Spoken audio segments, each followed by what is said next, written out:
This is the VW ID.7 Tourer, and in this video, we'll find out how it handles long distances with the small battery. We'll discuss consumption and assistance systems, heading to the new Hyundai Inster, charging from 10 to 80%, unintentionally testing consumption in rain. We are heading to Prague for the Skoda Elroq premiere.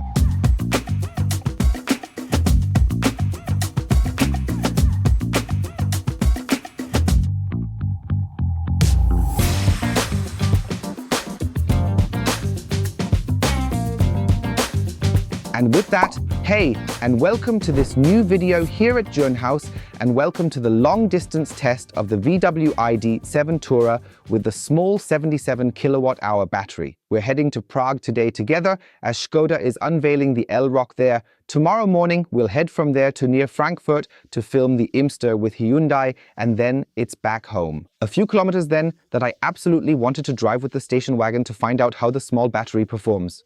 Just like the big one, we'll also be testing it for you, so feel free to subscribe to the channel if you don't want to miss it. Definitely worth it.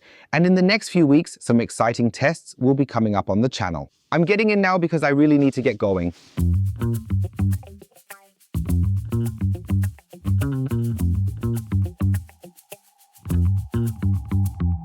I was quite surprised at the start when the GPS showed me that I could cover over 400 kilometers from near Augsburg without any charging stops, despite the small battery, from where I live to Prague. Now, the initial 60 kilometers are complete. I mainly drove on country roads and through towns and had a consumption of 14.5 kilowatt hours. Right? Really good. With the current outside temperature of 15 degrees and hardly any wind, so perfect conditions. And the car continues to show me that 339 kilometers still ahead of me. Now I can make it and arrive at the hotel with 10% left. I'm not sure if I'll go through with that or if I'll intentionally charge somewhere before the hotel and then basically combine today's route with tomorrow's, simulating as if I were driving it in one go. Because I'm pretty sure that I won't be able to charge at the hotel tonight since it's a huge event with apparently 400 journalists and there won't be any space in the underground garage where I can plug in my car. If I'm mistaken, I can still charge it tonight and start with a full battery tomorrow. Would be ideal as it certainly simplifies things. However, for the time being, that's my current approach. Now I'm driving onto the highway and want to find out how the consumption is at 130, because I know I can only drive slowly in the Czech Republic anyway. So why should I press it today, really? We'll handle that tomorrow to discover how the consumption levels change. The car can go up to 180 at the top. Tomorrow we'll drive longer, go with the flow and check out the consumption. But now let us head onto the highway. We'll set the speed to 130 in the autopilot mode, or rather the travel assist, and then off we go. The route takes us through the city of Regensburg, and anyone who has ever driven on this particular highway is well aware that the A93 winds and weaves quite curvily through the scenic Bavarian countryside. And it's quite intriguing to experiment with the travel assist for a bit. That means, how well does it keep me in lane? How does it handle lane changes? And I was able to get a really good impression here. I'm already convinced that the VW travel assist works very, very well, adopting the speeds, adapting for curves, as well as having the option to drive the car either perfectly centered or with a slight inclination towards one side, either right or left, just like one would naturally drive within a lane. The vehicle adapts to this and executes it exceptionally well. Additionally, I have the AR head-up display here in the ID.7 as standard. This means I always get a nice visualization of the entire surroundings. The road user, the lane change, and the current lane guidance. This really looks very impressive and functions with great reliability. So if I just change lanes here, I have a big green arrow in front of me. It was also visually adjusted a little bit, and if I now briefly turn off the assistant here and then reactivate it, I see lines that gradually rebuild themselves and the other road user is displayed to me momentarily. And that's super reliable and intuitive, and it's also nice to see that it works. We were already on the road with the ID Bus GTX with the long wheelbase. Maybe you saw the video. If not, I'll link it up there. We covered 3,500 kilometers in Sweden. In the pre-series software, various things weren't working correctly. Some features just can't be incorporated into the buses because it's a commercial vehicle, like lane changing, for example. And if I no longer have a vehicle behind me, I can just go for it, indicate, and the car makes the lane change by itself. No matter whether there are curves, no matter what the traffic pattern is, if there's space, it just pulls out and changes lanes. And that's really enjoyable. The question is if you truly need it. It's kind of a safety feature. All right, he only carries it out when he's completely confident that the traffic situation safely permits it. That means it's a bit like exploring. Plus, there's the blind spot assistant. However, I find it quite nice that it works and how reliably and effectively the entire thing functions. And in addition to that, whenever I go over the modes here, everything is adjusted accordingly. This means in sport mode, you change lanes noticeably quicker. It also moves out faster when I just signal to pull out. And it really does make sense in that context. But on the highway, I'm mainly focused on comfort because the suspension is genuinely more pleasing.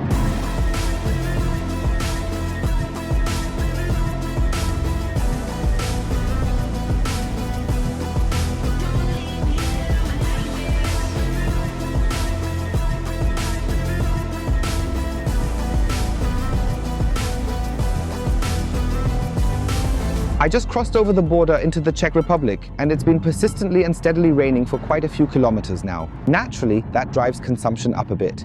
Currently, I can nicely check in the head-up display in front of me. I'm at 18 kilowatt hours since I started driving. And as a result, the car has now replanned the route. Although I still actually have 185 kilometers of range, it's only 160 kilometers to the hotel. Despite this, the car has advised me that I really ought to make a stop in order to charge at the Ionity station in approximately 125 kilometers. I'll do that as well, since it helps us simulate the route we considered earlier on. I don't fully rely on hotel charging, even though I have the energy kit with me, but you never know how it'll go. Wow, the windshield wiper is really loud, considering it's only drizzling a bit here. But for me, it's totally fine, because overall, I would have easily made these 400 kilometers. I've already covered 244 kilometers at this point. Construction area is now cleared, just pressing on the pedal comfortably. It definitely pulls nicely. With these 286 horsepower, driving is such a fun experience. I'm going to set the cruise control again, even while we're here in the Czech Republic. The highway condition is deteriorating a bit, so we'll discuss the suspension system in more detail later on. But regarding the consumption, 18.2 kilowatt hours now at 84 km/h average speed. We started on the country road and then moved onto the highway where there were construction sites, so I couldn't always maintain the targeted speed of 130 kilometers per hour. Ahead, there was certainly a stretch of about 20 kilometers where the speed was limited to 100. With poor road conditions, it's always somewhat of a consideration that I ponder over. But now here, we arrive at the charging station with 12% remaining. It might decrease a little more if the rain intensifies once again, because then it would have the effect of allowing us to demonstrate the charge value from 10 to 80 right at the very beginning of the video, in the 77 kilowatt hour battery size. And we also have something to say about that. Because now at Volkswagen, there are two different battery sizes available in the similar product segment. We'll discuss that soon, but first let's quickly unlock the Ionity charger here. Very practically in the middle of the Czech Republic with the Maingau energy charging chip, and we're also opening the charging port, which in my opinion is well positioned and cleverly designed, at the back right. Simply take the plug, connect it to the port, and then the vehicle promptly begins charging. Meanwhile, I've started timing this process on my watch to track it accurately, because at 9% started charging, waited a bit, and we were already at 10%. I started the clock to see how long it actually takes us to go from 10 to 80%. It's just really cool to find that out right at the start of the video. It started with 185 kilowatts charging power, so quite a bit. The car indicated that 175 would be possible, and now I hope we'll achieve a good charging rate. The issue with the 77 kilowatt hour battery is in part that there's actually already a newer version available, because Volkswagen has changed the cell chemistry and now opts for 86 or 79, but still installs the 77 kilowatt hours in some models. This particularly affects the Tourer in the extreme because there is the new Pro S from Volkswagen. It comes with 86 kilowatt hours, one or two extra aerodynamically optimized features, allowing the sedan to exceed more than 700 kilometers. If you'd like to try us out, I'll conveniently link you up there in the corner. And this will be followed by extensive coverage not only in Sweden, but also in Germany. In Sweden, I was on the road with the ID Bas, and it also had 86 kilowatt hours. I'm hopeful that we can soon have the opportunity to show you the new 79 kilowatt setup in the GTX ID Buzz with a short wheelbase. Let's explore what the new battery setup is capable of when the control units efficiently manage the preconditioning and evaluate how long the entire process takes. And after 720,5 minutes, I'm now back at 80%. Time to stop the charging station, unplug and drive towards the hotel. I've already entered tomorrow's destination in the meantime. In order to match up with this test and more definitively say, hey, that's my upcoming stop, we still have a distance of 577 kilometers from here. First, however, we'll spend about a leisurely half hour traveling to the hotel in the city of Prague. Tonight then, to the Elroq event. Before that, I'm meeting Tariq for the podcast recording. You'll notice quite a bit in the coming days, and if you haven't done so yet, feel free to check below the video and listen to the podcast. The Mileage Eaters. It is really so much fun to produce. We've received plenty of great feedback from you all. I'm really curious to hear what you think about it. Now I'll jump in and get started. And let's take a moment to have a quick look at the vehicle we're actually driving. The VW ID.7 in the Tourer variant, in the Pro version. So basically the entry point into VW's electric Passat generation, if you will. 4.96 meters long, over 2 meters wide, including exterior mirrors and plenty of storage space. And visually, I actually like it a lot. The next model will also feature the illuminated VW logo. Not here yet, but you will always get them when the matrix LED lights become more noticeable. Then there's also the uninterrupted light strip. And similarly, it's featured at the rear. Overall, the shape is very reminiscent of the Passat. We've already compared it for you. Back then, ID.4 versus Tiggan and Passat versus ID.7 Tourer. I'll link it for you up there. Was a really exciting video. We're discussing the interior and so forth. The interior is indeed very well executed here. A 15-inch display screen, optional ergo-active seating with both massage and climate control functions, and a highly powerful and smoothly operating software suite that includes route planning as well as some players use the Spotify app, game apps, and native Apple CarPlay and Android Auto wirelessly connected, and this is then also integrated into the head-up display as standard. This means that if you choose to use Apple Maps for navigation, it'll be shown directly on the display. I would always rely on their own route planner simply because it smartly considers the charging stops. Overall, it's such a really impressive and complete package because the trunk also has a lot to offer, with 545 liters available in the normal seating position.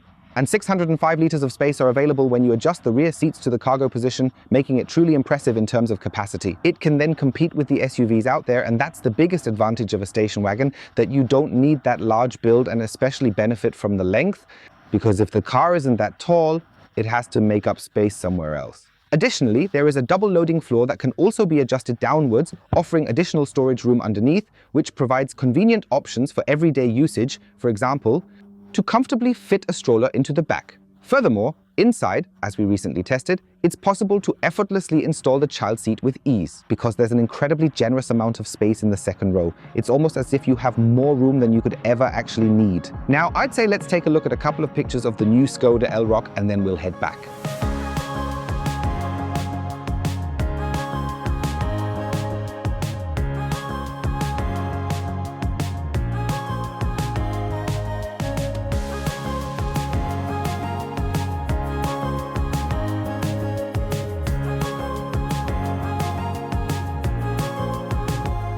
After I simply had to drop off my car upon arrival at the hotel yesterday, I was really glad that I hadn't relied on being able to charge it in some way.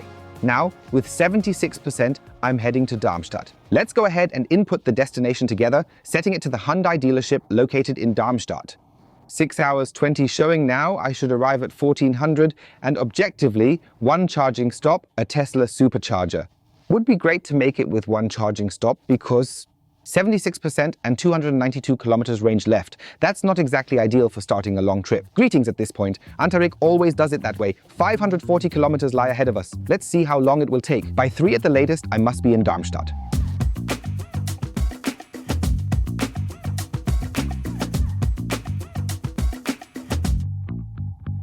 Hard transition directly to the charging station, yet after driving for approximately 200 kilometers, there's another persistent issue with the vehicle's BMS. Right now I am at 6%, but I was already at 6% before and then dropped to 4%. We experienced a similar situation previously with the limousine, where the car, quite puzzlingly and for reasons I couldn't decipher, displayed a difference of 2 percentage points in the BMS. It means the car indicates you have 6% left, suggesting you'll make it easily, then you plug it in and it immediately drops to 4%.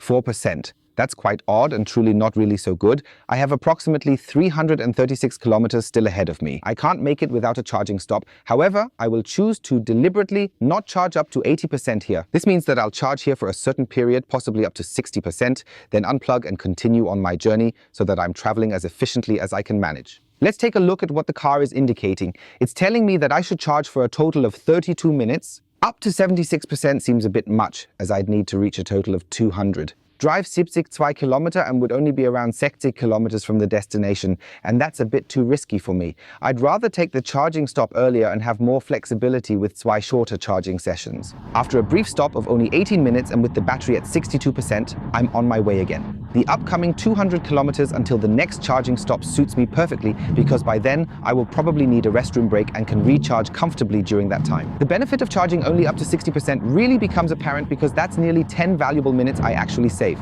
And if I need to charge again and anticipate it might get tight in terms of timing, it's currently looking promising that I can make it by 15 o'clock. However, you never know what unexpected situations might arise on such a long route. Thus, it's quite strategic to plan dynamically. Originally, the vehicle had suggested I should charge for about 40 minutes somewhere with a straightforward charging stop. Naturally, with the driving off and back on, I only needed to move around 3 meters away from the other highway. It's always been time-consuming, but if you're stopping anyway on a 600-kilometer journey to get a room because you need to go to the restroom or want a coffee or then I think to myself, it makes no difference if I charge it accordingly.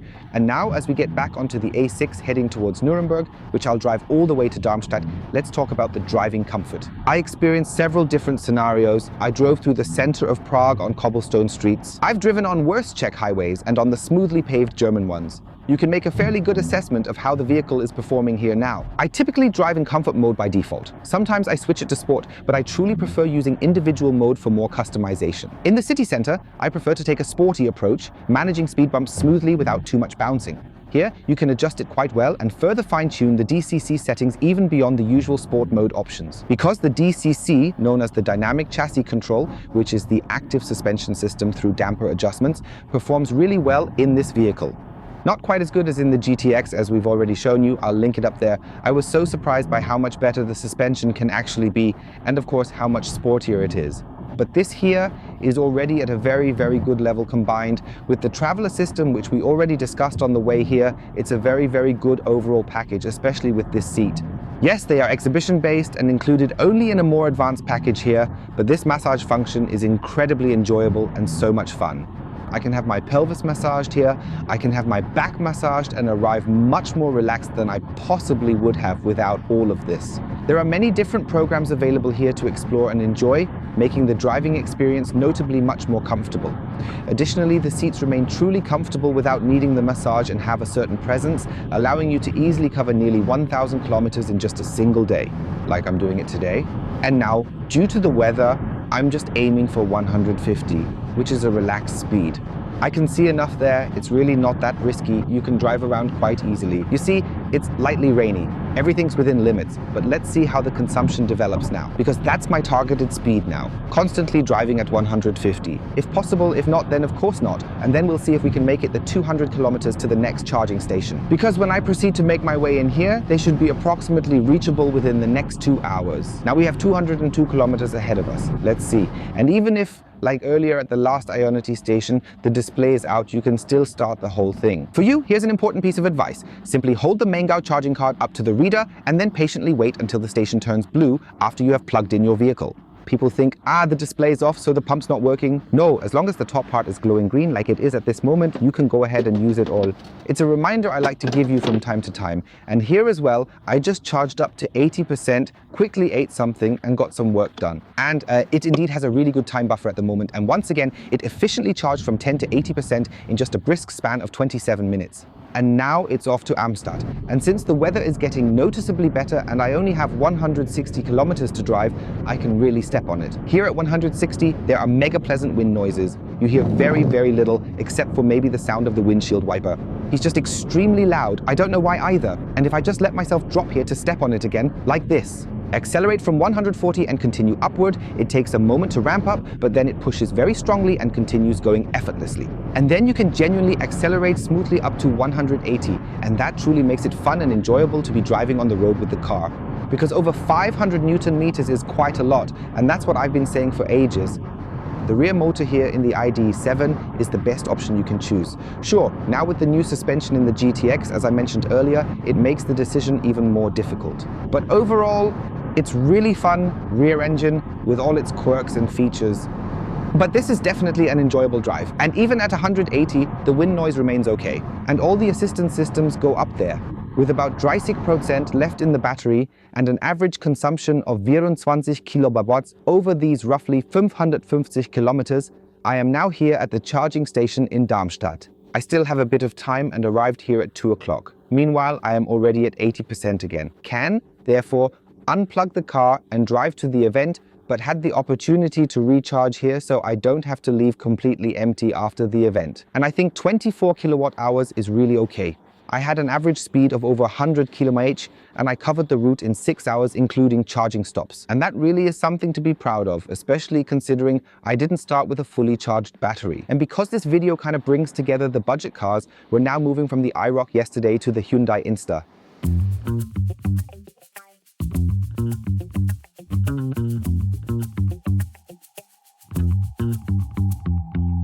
Done with Instagram, I'm heading home now. I'll drive relatively fast, so I might need one more charging stop, which I can then use for editing. As the video I have just completed filming is already going live tomorrow. Hopefully you've already seen it, so let's hop into the ID.7 and head home. In this segment of the video, we'll take advantage of the final part of the route to discuss several points of criticism that need mentioning. On one hand, as mentioned earlier, there's this discrepancy between the actual SoC and what the car shows for a long time. Somewhere along the line, there seems to be a mistake in the calculations, right? I honestly can't exactly pinpoint what's causing this issue. Another factor that really captured my attention is the issue of planning for charging stations. The car does a really excellent job of sourcing charging stations and arranging them for you, but unfortunately, you cannot manually select them for inclusion in the smart route mapping. I am able to set up several filters for recharge or Ionity networks, yet I can only apply these to the map itself and not to the charging schedule that needs to be taken into consideration. In other words, you can't say you're my main customer, you have an Ionity pass or something, and then only want to use that.